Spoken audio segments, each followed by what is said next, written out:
இந்த சிறுவனை உயிர் பிழைக்க செய்ய இந்த மருத்துவர் போராடுகிறார். ஈரோடு சென்னிமலை முருகன் கோவிலில் கடந்த பிப்ரவரி 11ஆம் தேதி தைப்பூச விழாவில் கோவிலுக்கு வந்த இந்த சிறுவனுக்கு திடீர் உடல்நலக்குறைவு ஏற்பட்டுள்ளது. கோவிலுக்கு அருகிலிருந்த அவசர மருத்துவத்திற்கு நிறுத்தப்பட்டிருந்த நடமாடும் மருத்துவக்குழு வாகனத்தில் ஆரம்ப சுகாதார நிலையத்தின் அறுவை சிகிச்சை நிபுணர் சவி ஆர்த்தி உள்ளிட்டோர் அடங்கிய மருத்துவக்குழு இருந்தது.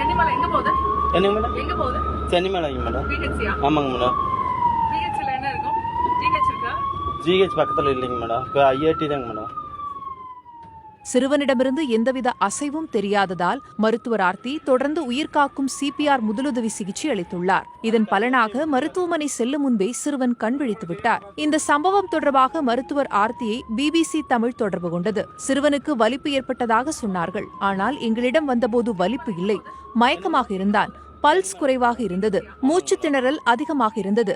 கொண்டை ஊசி வளைவுகளில் வேகமாக வந்த வாகனத்தில் சிபிஆர் சிகிச்சை அளிப்பதே பெரும் சிரமமாக இருந்தது. நம்பிக்கையோடு சிகிச்சையை தொடர்ந்தேன். சிறுவன் எழுந்துவிட்டான். அதன் பின்பே நிம்மதியானது என்றார்.